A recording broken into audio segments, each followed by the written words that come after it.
One news channel news 18 India सबसे सटीक सबसे भरोसेमंद खबरों के लिए देश ने एक बार फिर से न्यूज 18 इंडिया पर भरोसा जताया है। मैं हूं आपके साथ शालिनी कपूर तिवारी। नमस्कार, मैं हूं आपके साथ अनुपमा झा। इंडिया टीवी और आज तक को पछाड़ते हुए न्यूज 18 इंडिया लगातार देश का नंबर 1 न्यूज चैनल बना हुआ है। हम पर भरोसा जताने के लिए आप सभी का बहुत बहुत शुक्रिया।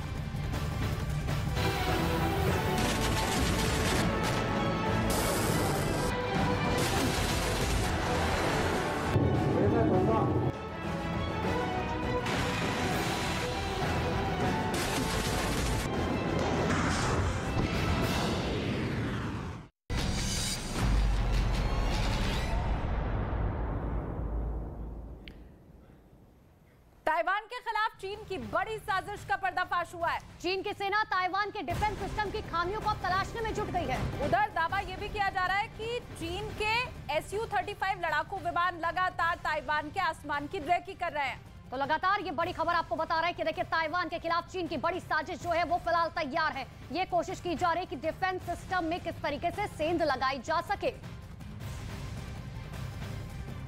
तो ताइवान को सबक सिखाने में लगातार जुटा हुआ है और इसी बीच ये जानकारी आपको दे दें कि देखिए रूस और यूक्रेन का युद्ध चीन के लिए बड़ा सबक बन गया है। बिल्कुल, खबर यह है कि ताइवान पर फाइनल हमला बोलने के पहले चीन अपने दुश्मन की हर कमजोरी की लिस्ट तैयार कर रहा है।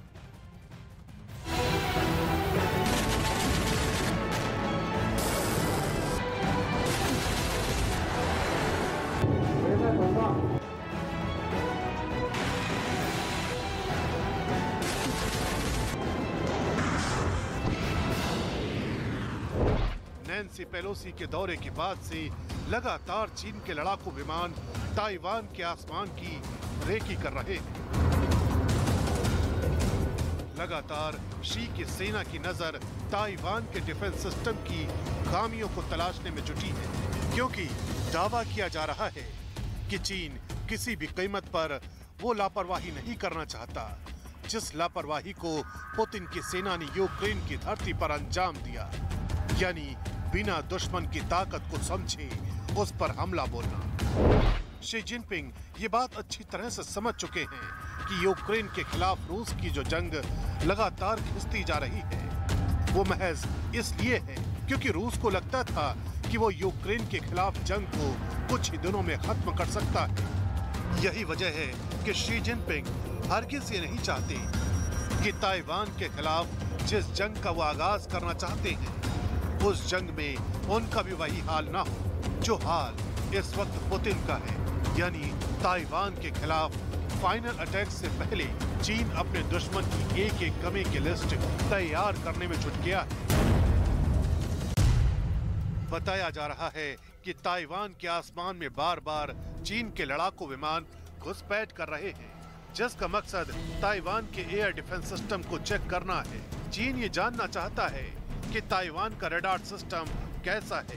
इसी कड़ी में अब ये दावा किया जा रहा है कि चीन के Su-35 लड़ाकू विमान लगातार ताइवान के आसमान की रेकी कर रहे हैं। खबर तो ये भी है कि Su-35 ने ताइवान की हवाई सुरक्षा में तैनात F-16 के रडार को ब्लाइंड कर दिया है, यानी चीन ने अपने Su-35 जैसे लड़ाकू विमान से ताइवान की हवाई सुरक्षा की बड़ी कमजोरी पकड़ ली है।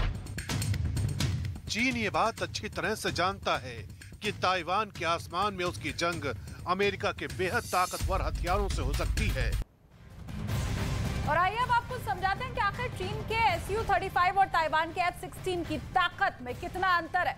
दरअसल चीन का Su-35 रूस में बना एक ताकतवर लड़ाकू विमान है, जबकि F-16 अमेरिका में बना चौथी पीढ़ी का फाइटर जेट है। जबकि Su-35 की बात करें तो एक बार में 4500 किलोमीटर की उड़ान एक साथ भर सकता है। F-16 एक बार में 4220 किलोमीटर की दूरी तय कर सकता है। तो वही Su-35 की अधिकतम स्पीड 2800 किलोमीटर प्रति घंटा है। उधर F-16 की अगर बात करें तो अधिकतम स्पीड इसकी 2400 किलोमीटर प्रति घंटा है।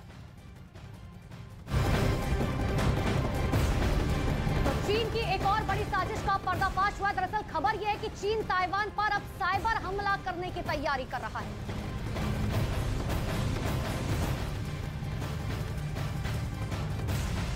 और ताइवान के खिलाफ चीन की एक और बहुत बड़ी साजिश का पर्दाफाश हुआ है। दरअसल खबर तो ये भी आ रही है कि ताइवान को शिकस्त देने के लिए चीन साइबर हमले की अब प्लानिंग कर रहा है।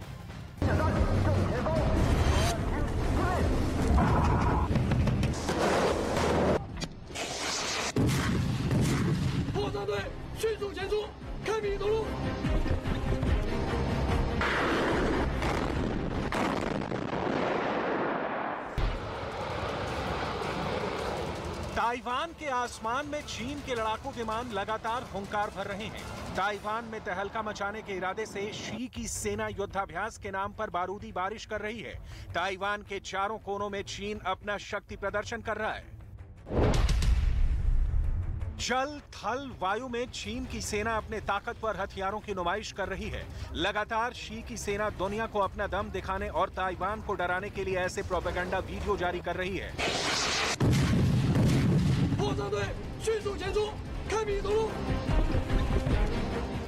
ऐसे वीडियो के जरिए चीन ये दिखाने की कोशिश कर रहा है कि वो किसी भी जंग के लिए पूरी तरह से तैयार है। ऐसे प्रोपेगेंडा वीडियो में चीन अपनी वॉर मशीनरी के सबसे घातक हथियारों का प्रदर्शन कर रहा है।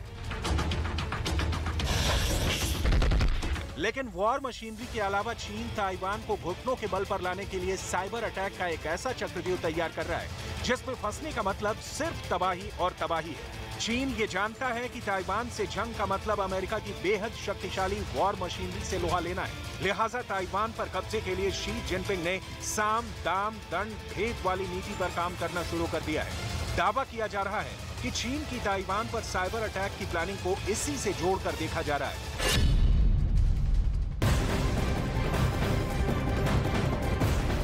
तो चीन के हैकर ताइवान के बैंकिंग सिस्टम और डिफेंस सिस्टम पर लगातार डबल अटैक कर सकते हैं। चीन की मंशा यह है कि वो ताइवान के आर्थिक और रक्षा क्षेत्र को कमजोर कर उस पर आसानी से कब्जा जमा ले।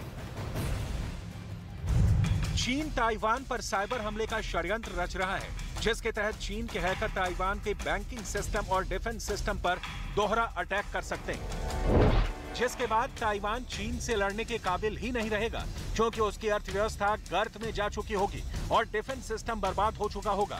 मतलब ये कि साइबर अटैक से चीन आधी जंग बिना हथियार चलाए जीत जाएगा और रही सही कसर उसकी मिसाइलें पूरी कर देंगी। लेकिन चीन के इन सारी तैयारियों पर अमेरिका की बाज जैसी नजर है, क्योंकि अमेरिका समंदर और आसमान दोनों जगह चीन की जासूसी कर रहा है। लेकिन चुनौती इस बात की है कि चीन के चालबाज हैकर ताइवान को चौंकाने के लिए ऐसा घातक सॉफ्टवेयर तैयार कर रहे हैं जिसके भूते ताइवान में साइबर जंग छेड़ी जा सकती है।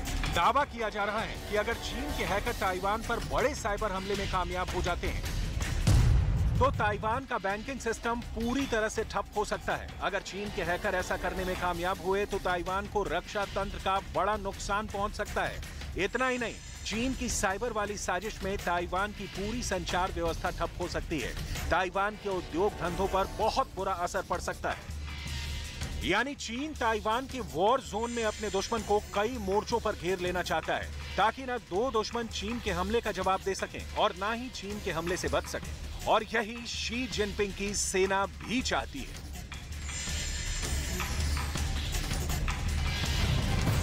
कहा यह जा रहा है कि अगर ताइवान नहीं माना और उसने चीन के आगे घुटने नहीं टेके तो चीन अमेरिका और ताइवान को अपने इन्हीं हथियारों से डराएगा। तैयारी भी शुरू कर दी है, क्योंकि अमेरिका की दरअसल एक रिपोर्ट में इस बात का दावा किया गया कि पश्चिमी शिनजियांग में चीन अपनी उस जगह को अपग्रेड कर रहा है जहां पर परमाणु परीक्षण होता है, उसे अपग्रेड किया जा रहा है। दावा यह भी कि पिछले हफ्ते 450 किलोमीटर की ऊंचाई पर मौजूद सैटेलाइट की मदद से जो तस्वीरें ली गई हैं, उसी के आधार पर यह दावा है, और जिसमें पश्चिमी शिनजियांग की परमाणु परीक्षण की साइट साफ तौर पर नजर आ रही है। इतना ही नहीं, ये भी कहा जा रहा है कि चीन वहां अंडरग्राउंड टेस्टिंग के लिए छठी सुरंग का निर्माण कर रहा है, क्योंकि तस्वीरों में वहां टूटे हुए पत्थरों का ढेर नजर आया है। और इतना ही नहीं, दावा यह भी कि चीन ने पहाड़ का एक हिस्सा पूरी तरह से ढक दिया है, जिससे कि इस बात का अंदाजा लगाया जा रहा है कि वहां सुरंग जरूर बन रही है। इतना ही नहीं, रिपोर्ट में यह भी बताया गया कि तस्वीरों में पावर केबल, विस्फोटकों के लिए स्टोरेज फैसिलिटी भी दिखाई दे रही है, यानी कि चीन की परमाणु परीक्षण की तैयारी करीब करीब पूरी है। पश्चिमी शिनजियांग की परमाणु परीक्षण की साइट एक सूखी हुई झील पर बनी हुई है। पश्चिमी शिनजियांग की सीमाएं कजाकिस्तान, किर्गिस्तान, तजाकिस्तान, अफगानिस्तान और पाकिस्तान से लगती हैं। साथ ही ये भी कहा जा रहा है कि चीन इस इलाके में तेजी से काम कर रहा है, जिसे ताइवान और अमेरिका को घुटने पर लाने की तैयारियों का हिस्सा माना जा रहा है। और चीन ताइवान के खिलाफ युद्ध की तैयारी में जुटा हुआ है। युद्धाभ्यास के नाम पर चीन ताइवान के आसपास सैनिकों की संख्या लगातार बढ़ा रहा है। तो सैनिकों की संख्या ताइवान से चीन ने जो है अब शुरू कर दी है कि आखिर किस तरीके से ताइवान से चीन ने युद्ध की तैयारी शुरू कर दी है। लेकिन देखिए, अगर बात करें, एक तरफ चीन तैयारी कर रहा है, दूसरी तरफ ताइवान तैयारी कर रहा है, लेकिन चीन लगातार युद्ध अभ्यास का दावा भी कर रहा है। खबर अब ये आ रही है कि चीन ठीक रूस की तरह ताइवान के आसपास अपनी सेना का जमावड़ा लगातार बढ़ा रहा है।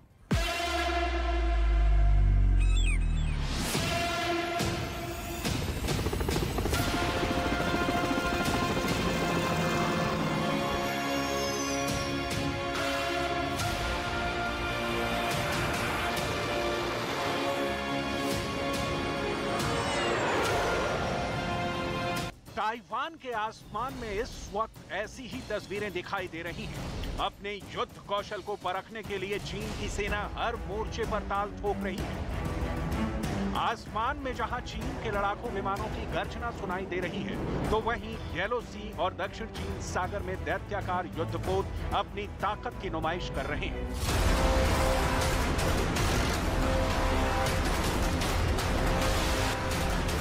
भले ही चीन ये शक्ति प्रदर्शन युद्ध अभ्यास के नाम पर कर रहा है, लेकिन जानकार मानते हैं कि ये सब कुछ ठीक वैसे ही हो रहा है जैसा यूक्रेन को लेकर रूस ने किया था।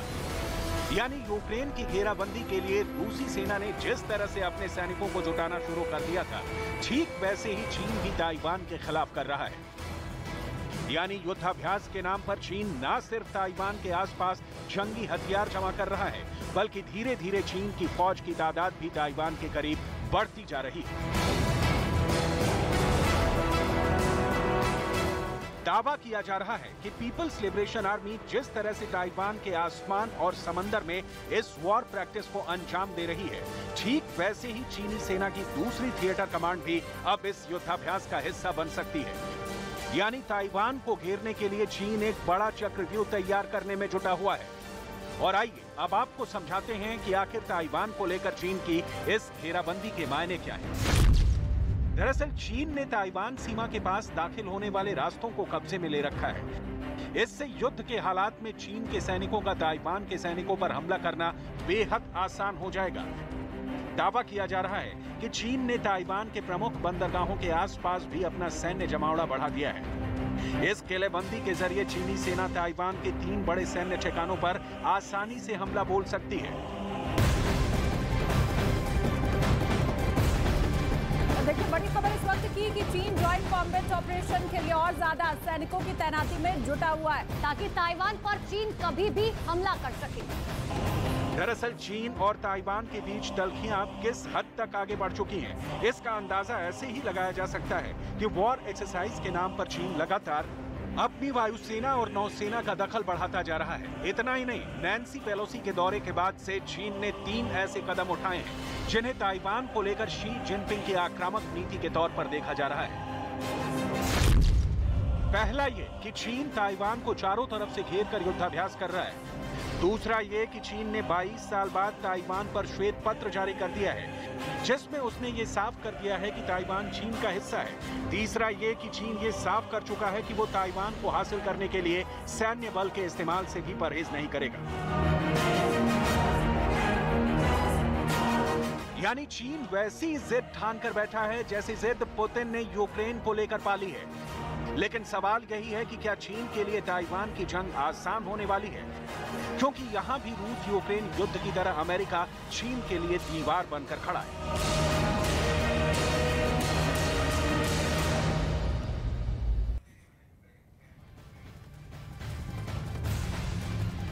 तो आजादी के 75 साल पूरे होने पर पूरे देश में आजादी का अमृत महोत्सव मनाया जा रहा है। अमृत महोत्सव के दौरान मोदी सरकार ने हर घर तिरंगा अभियान चलाया हुआ है। मोदी सरकार की इस मुहिम में लोग 13 से 15 अगस्त तक तिरंगा फहराकर अपनी मौजूदगी दर्ज करवाने में जुटे हैं। लोग अभी से ही तिरंगे के साथ अपनी फोटो बढ़ चढ़कर शेयर कर रहे हैं। क्या बच्चे, क्या बुजुर्ग और क्या महिलाएं, क्या पुरुष, सभी हर घर तिरंगा अभियान पर भारी उत्साह दिखा रहे हैं।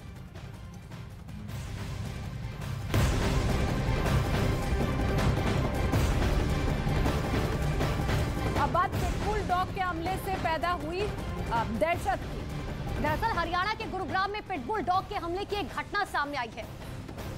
सिविल लाइन्स इलाके में गुरुवार सुबह काम पर जा रही महिला के ऊपर एक खूंखार नस्ल के पिटबुल डॉग ने हमला कर उसे बुरी तरह घायल कर दिया। घायल महिला के परिजनों ने पुलिस में शिकायत दी और डॉगी के मालिक और मालकिन पर अटैक के लिए इशारा करने का आरोप लगाया।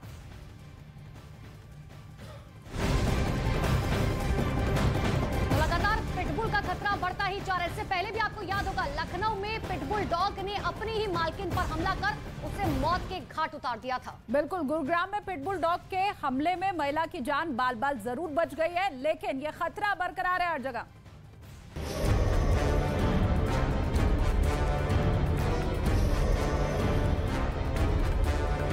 ये महिला पिटबुल की नई शिकार है। वही पिटबुल जिसने लखनऊ में अपनी ही बुजुर्ग मालकिन को मौत के घाट उतार दिया था। वही पिटबुल जिसने जयपुर की एक बच्ची को लहूलुहान कर दिया था।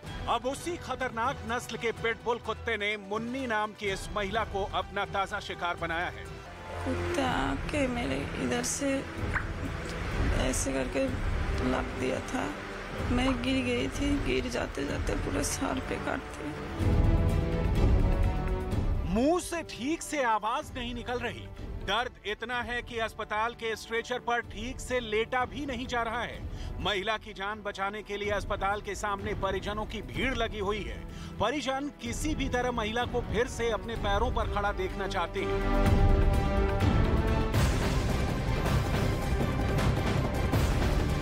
तो पिटबुल की दहशत लगातार बढ़ती जा रही है, लेकिन फिलहाल गुरुग्राम पुलिस ने पीड़ित पक्ष की शिकायत पर पिटबुल कुत्ते की मालकिन पर एफआईआर दर्ज कर ली है। लेकिन आखिर एक महिला पिटबुल के हमले की शिकार हुई कैसे, आपको रिपोर्ट दिखाते हैं। दिन गुरुवार का था और घड़ी में वक्त हो रहा था सुबह के करीब 7:15 बजे। मुन्नी रोज की तरह सुबह अपनी देवरानी ब्यूटी के साथ घर से अपने काम के लिए निकली थी। जैसे ही मुन्नी सिविल लाइन इलाके में पीडब्ल्यूडी गेस्ट हाउस के सामने पहुंची, तभी पिटबुल कुत्ते ने उस पर हमला कर दिया। कुत्ते के अचानक हुए हमले में मुन्नी खुद को संभाल नहीं पाई और सड़क पर ही गिर पड़ी, जिसके बाद पिटबुल ने मुन्नी के सिर के पिछले हिस्से से लेकर कमर तक पूरी तरह से नोच लिया। महिला की चीख पुकार सुनकर पास से गुजर रहे कार सवार ने अपनी गाड़ी का दरवाजा खोला और जल्दी से कार में मुन्नी को बैठाया, जिससे बड़ी ही मुश्किल से मुन्नी की जान बचाई जा सकी। अगर कार सवार राहगीर सही वक्त पर मौके पर नहीं पहुंचते तो शायद आज तस्वीर दूसरी होती। कोशिश किया, बहुत चिल्लाया, मैं तड़प कर रहा हूँ, उधर गिरने बहुत बचने की कोशिश किया। एक गाड़ी वाला आके ना मेरे को बोला जी बेटा अंदर आ। मैं बचने के वजह से गाड़ी के चारों तरफ घुमा रहा हूँ मैं।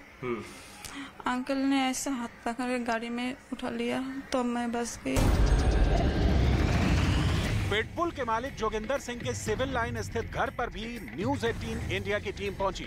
जोगिंदर सिंह ने बताया कि कुछ दिनों से पिटबुल के व्यवहार में परिवर्तन हो रहा था। बड़ा हो गया तो इसके बिहेवियर में कुछ चेंज आया है। वो खबर सुनने के बाद ये सोचा था कि इसको कहीं न कहीं जो है ऐसी जगह भेज दे जहाँ दूसरों का नुकसान ना हो। अभी तो पिटबुल वाला पढ़ने के बाद ही तो दिमाग में ये चीज आई ना, इस दौरान ये इंसिडेंट हो गया। जोगिंदर सिंह ने यह भी बताया कि पिटबुल घर के बेसमेंट में रहता है और वो उसे बंद ही रखते थे, लेकिन गुरुवार को गेट का दरवाजा थोड़ा खुला रह जाने की वजह से वो गेट से बाहर निकल गया और इतनी बड़ी वारदात हो गई।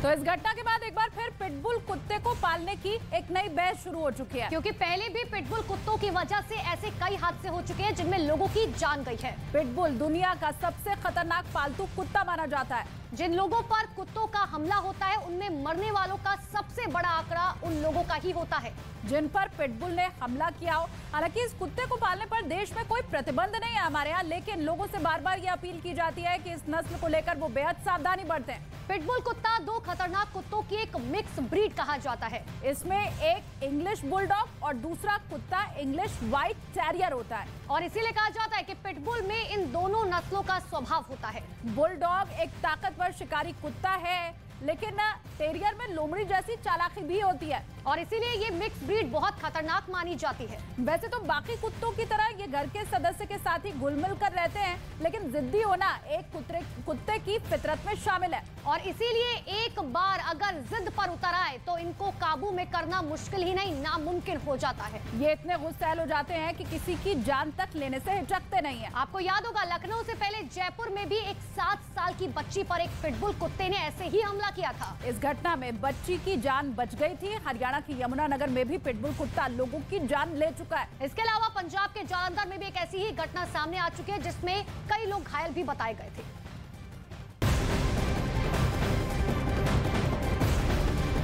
और उधर जम्मू कश्मीर में टारगेट किलिंग से लोग फिलहाल डरे सहमे बताए जा रहे हैं। बांदीपुरा की बात करें, बांदीपुरा में बिहार के रहने वाले मोहम्मद अमरेज की गोली मारकर दिन दहाड़े हत्या कर दी गई और यही वजह है कि उसके बाद एक बार फिर से घाटी में किलिंग का ये मामला सामने। लेकिन जम्मू कश्मीर में आतंक के खिलाफ एक्शन से बौखलाए आतंकी लगातार ऐसी वारदातों को अंजाम दे रहे हैं। चुन चुन कर बाहरी लोगों की यहाँ पर हत्या की जा रही है। बांदीपुरा में आतंकियों ने एक मजदूर की हत्या कर दी। जम्मू कश्मीर में टारगेट किलिंग का एक और मामला सामने आया है। वहां के बांदीपुरा इलाके में आतंकवादियों ने गैर कश्मीरी की गोली मारकर हत्या कर दी।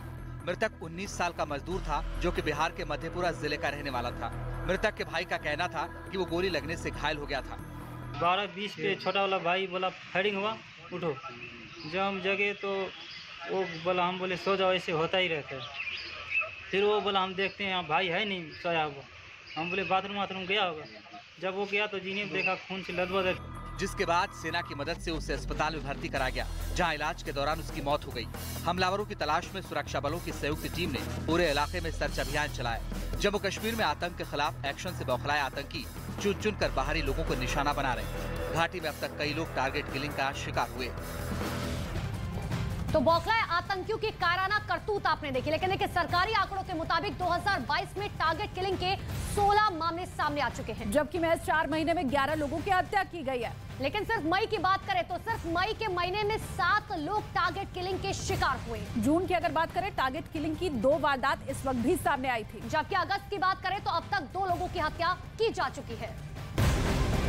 और बड़ी खबर इस वक्त की दिल्ली से मिल रही है। यहाँ पर 2000 जिंदा कारतूस पकड़े गए हैं। तो वहीं 6 आरोपियों को इस पूरे मामले में गिरफ्तार किया गया है। 15 अगस्त से पहले एक बड़ी साजिश यहाँ पर रची जा रही थी, जहाँ पर देखिए 2000 जिंदा कारतूस पकड़े गए। साथ ही 6 लोगों को इस पूरे मामले में जो है गिरफ्तार किया गया है और दबिश दी जा रही है जगह जगह पर। लेकिन देखिए 15 अगस्त हो या 26 जनवरी, ये दोनों ही दिन आतंकियों के निशाने पर हर बार होते हैं। लेकिन हमारी सुरक्षा एजेंसियां भी किसी से कम नहीं है। दिल्ली पुलिस ने बड़ी कार्रवाई करते हुए 2000 जिंदा कारतूस बरामद किए हैं।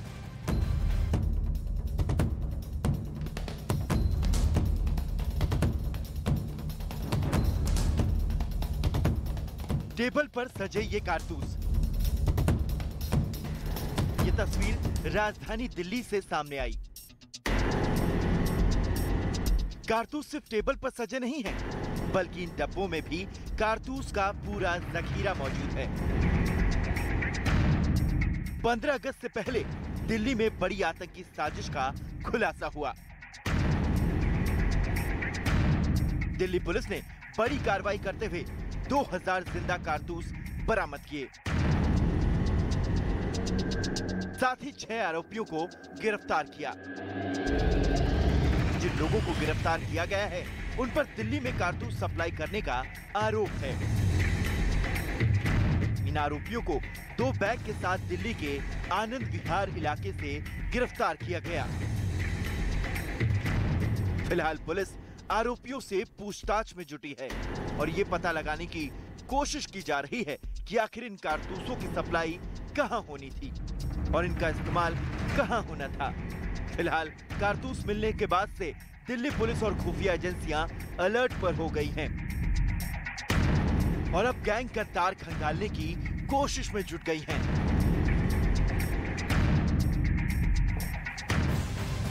और अगली बड़ी खबर इस वक्त की दिल्ली से मिल रही है, जहां पर मालवीय नगर इलाके में एक लड़के की हत्या कर दी गई है। हालांकि पूरी वारदात वहां पर लगे सीसीटीवी कैमरे में रिकॉर्ड हो गई। दिल्ली में मर्डर से सनसनी फैली हुई है।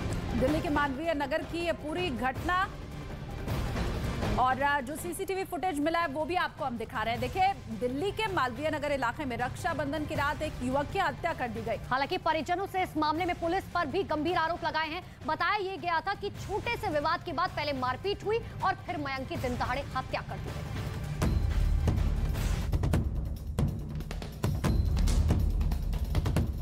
बीच सड़क पर मारपीट की ये तस्वीर दिल्ली के मालवीय नगर इलाके की है।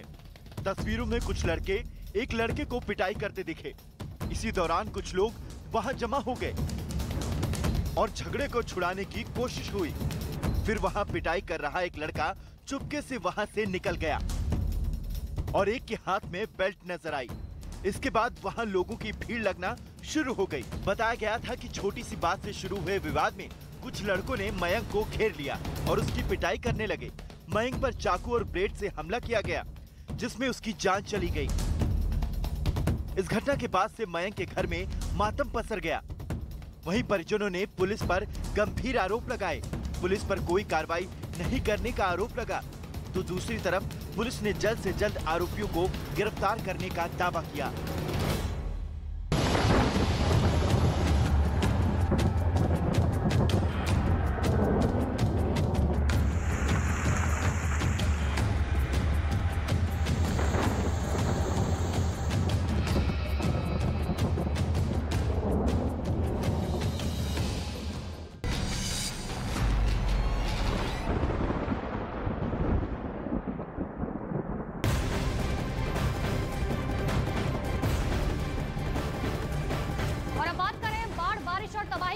जम्मू कश्मीर के साथ जहां भारी बारिश और बाढ़ से तबाही देखने को मिली। लगातार हो रही बारिश की वजह से यहां पर लोगों की मुश्किलें बढ़ गई हैं। कई इलाकों में गाड़ियां पानी के तेज बहाव में बह गई हैं। बारिश और बाढ़ के बाद बदहाली की ये तस्वीरें आई हैं जम्मू कश्मीर के सांभा से। यहाँ बीच नदी में एक कार फंसी हुई नजर आई।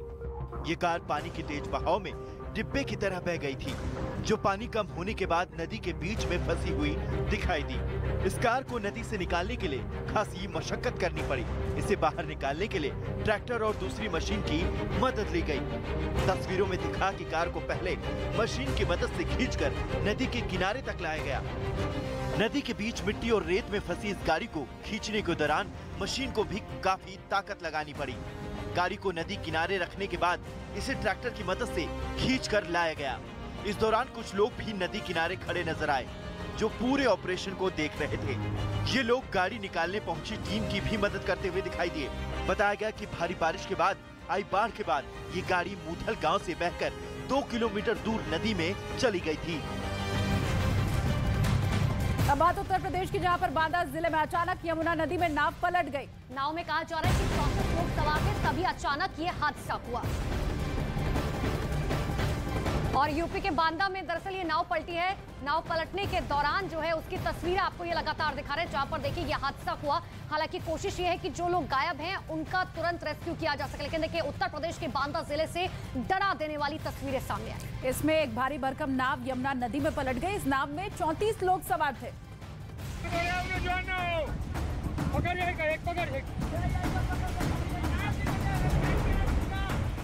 उत्तर प्रदेश के बांदा में यमुना नदी में नाव पलटने से हादसा हुआ।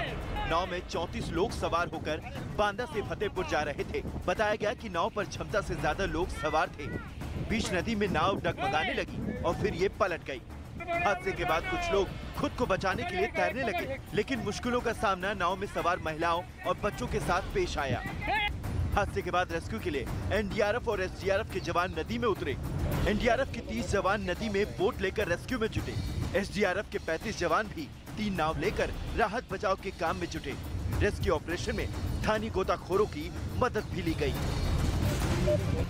और अब छत्तीसगढ़ की तस्वीर आपको दिखा रहे हैं। छत्तीसगढ़ के मुंगेली जिले में बारिश अब आफत की बारिश साबित होने लगी है। नदी नालों के जलस्तर में काफी तेजी से बढ़ रहे हैं। इससे कई पुल के ऊपर से पानी भी बहने लगा है।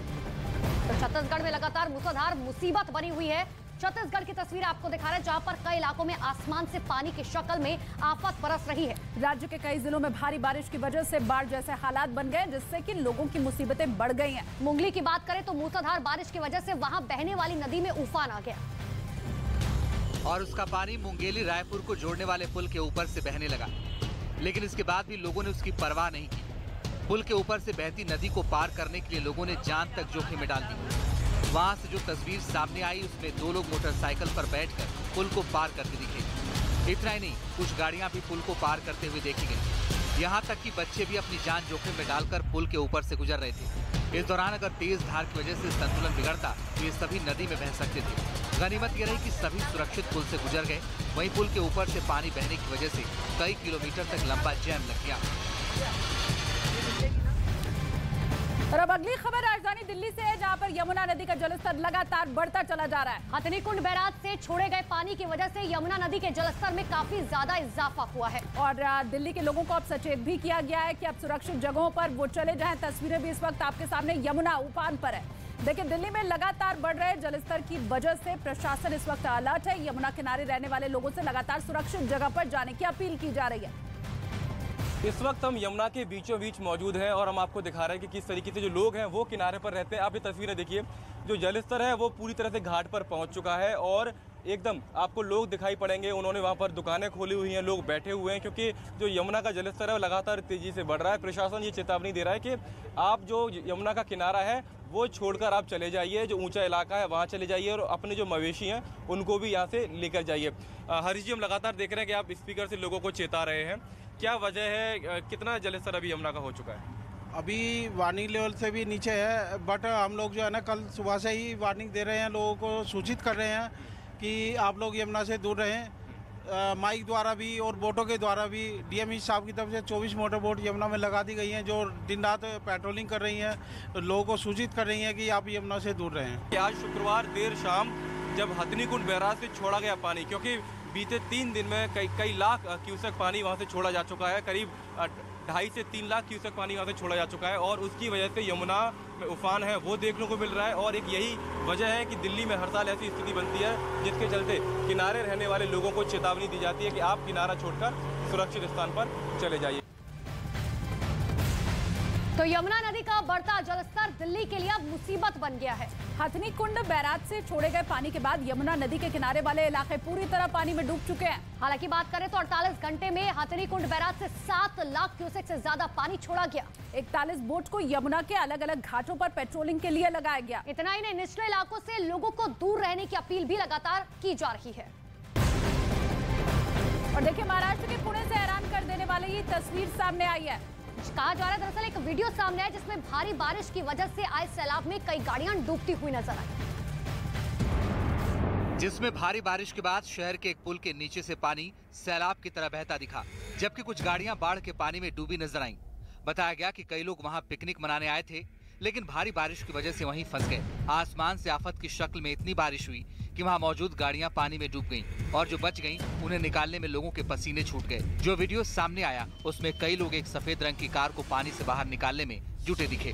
कार को बाहर निकालने के लिए उसे रस्सी से बांधा गया था। कुछ लोग रस्सी से कार खींच रहे थे, जबकि कुछ लोग उसे पीछे से धक्का दे रहे थे। बाद में कड़ी मशक्कत के बाद इलाके के लोगों ने एक एक कर पानी में फंसी कारों को बाहर निकाल लिया। अब आगे तस्वीर आपको मुंबई की दिखाएंगे, जहां पर माहे में स्थित मीठी नदी में 2 युवक बह गए, जिसमें से एक युवक की डूबने से मौत हो गई। जो जानकारी अब तक है कि देखिए एक शख्स जो है वो डूब चुका है। इधर मुंबई की मीठी नदी में दर्दनाक हादसा हुआ है। तस्वीरें जो वहां से मिल रही है वो भी आपको दिखा रहे हैं। आप देखिए, यहाँ पर चारों तरफ पानी भरा हुआ है। मीठी नदी में दर्दनाक हादसा होने की खबर भी मिल रही है। नदी में 2 युवक डूब गए, जिसमें से एक युवक की मौत हो गई। यह हादसा बांद्रा माहिम काजवे के पास हुआ। जानकारी के अनुसार ये दोनों युवक दरगाह घूमने आए थे। फिर घर जाते समय ये दोनों युवक नदी के किनारे पर रुके। उस वक्त नदी में पानी का बहाव तेज था। इस दौरान जब ये दोनों नदी के किनारे खड़े थे तो एक का पैर फिसल गया और वो गिर गया। दूसरा दोस्त उसे बचाने के लिए कूद गया और दोनों ही नदी में डूब गए। वहीं एक का शव किनारे पर बरामद हुआ है। और अब बड़ी खबर केरल के कोल्लम से, जहां टोल प्लाजा पर कार सवार की दबंगई सामने आई। कार सवार से टोल कर्मचारी को कार से दूर तक घसीट दिया। ये तस्वीरें वहां पर सीसीटीवी में कैद हो गई हैं। बड़ी खबर इस वक्त की, ये तस्वीर जो मिली है वो भी हम आपको दिखा रहे हैं। दक्षिण के राज्य केरल से ये दिल दहला देने वाली तस्वीर सामने आई है। इसमें साफ तौर पर आप देख सकते हैं कि टोल बचाने के लिए टोल कर्मचारी की जान लेने की कोशिश की गई। हालांकि ये तस्वीरें सीसीटीवी कैमरे में रिकॉर्ड हो गई।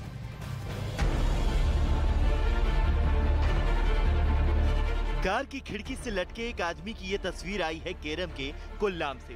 दावा किया गया कि ये वीडियो कोल्लाम बाईपास के नजदीक एक टोल प्लाजा के पास का है और जैसे ही कार की स्पीड बढ़ी वो सड़क पर गिर गया। खबर की पड़ताल करने पर पता चला कि ये कार सवार बिना टोल दिए टोल प्लाजा से निकलने की कोशिश कर रहा था, जिसके बाद टोल कर्मी उसे रोकने के लिए कार के पीछे दौड़ा और जब कार की स्पीड बढ़ी तो वो सड़क पर नीचे गिर गया, जिससे उसके सर पर और पैर में गंभीर चोट आई। इस हादसे में उसकी जान भी जा सकती थी। ये घटना टोल प्लाजा में लगे सीसीटीवी में रिकॉर्ड हो गई, जिसके आधार पर पुलिस ने कार सवार एक आदमी को हिरासत में ले लिया। और अगली बड़ी खबर बिहार के छपरा से मिल रही है। यहाँ पर 24 घंटे में 5 लोगों की संदिग्ध मौत हुई है। बताया जा रहा है कि शराब पीने की वजह से इन लोगों की जान चली गई। 5 लोगों की मौत हुई है छपरा से। ये बड़ी खबर आपको हम बता रहे हैं। लाख कोशिशों के बाद भी शराब से मौतों का जो सिलसिला है वो थमने का नाम बिहार के अंदर नहीं ले रहा। और इस बार इसका कहर बिहार में देखने को मिला, जहां पर अपनों को खोने के बाद परिजनों का रो रो कर बुरा हाल है।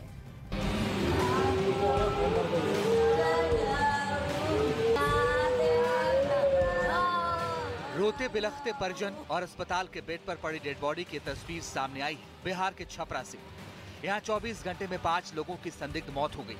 सदर अस्पताल में इलाज के दौरान 3 लोगों की जान चली गई, जबकि 2 ने गांव में ही दम तोड़ दिया। बताया गया कि सभी ने गांव की ही एक दुकान से शराब खरीदी थी और शराब पीने के बाद इनकी तबीयत बिगड़ने लगी। वहाँ से सुबह में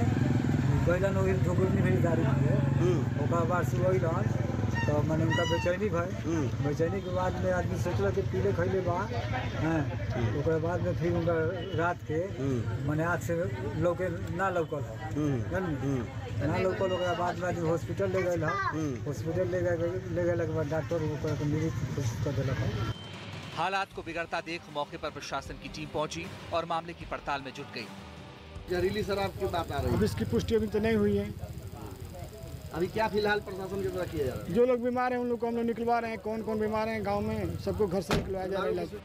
मौतों का ये मामला सामने आने के बाद पुलिस ने इलाके में कैंप किया और पूरे गांव में छापेमारी की। इससे पहले मकेर इलाके से जहरीली शराब से 13 लोगों की मौत हुई थी और ये मामला सामने आने के बाद से फिर से प्रशासन पर सवाल उठने लगे हैं।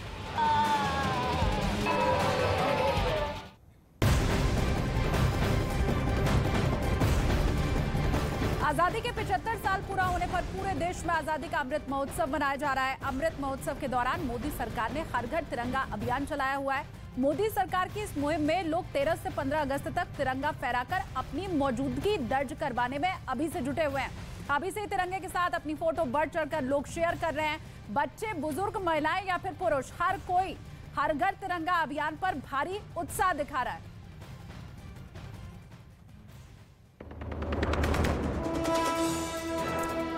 न्यूज 18 इंडिया लगातार बना हुआ है देश का नंबर 1 न्यूज चैनल। काफी पीछे छूटा आज तक और इंडिया टीवी। दर्शकों ने खबरों के लिए न्यूज 18 इंडिया पर जताया भरोसा। आज तक और इंडिया टीवी को पछाड़ न्यूज 18 इंडिया बना भारत का नंबर 1 न्यूज चैनल। देखते रहिए न्यूज 18 इंडिया। स्वतंत्रता दिवस से पहले जम्मू कश्मीर में बड़ी आतंकी साजिश। अनंतनाग में आतंकियों ने पुलिस और सुरक्षा बलों की ज्वाइंट पार्टी पर की फायरिंग। हमले में पुलिस का एक जवान जख्मी। इलाके में घेराबंदी के बाद सर्च ऑपरेशन जारी। देश के कई राज्यों में मूसलाधार बारिश से बड़ी मुसीबत। जम्मू के सामा में 2 किलोमीटर तक बही कार को क्रेन से रेस्क्यू किया गया। पुणे में पिकनिक मनाने आए लोगों की डूबी कार। इंदौर में लहरों के भंवर में फंसी कार से कूदकर ड्राइवर ने बचाई जान।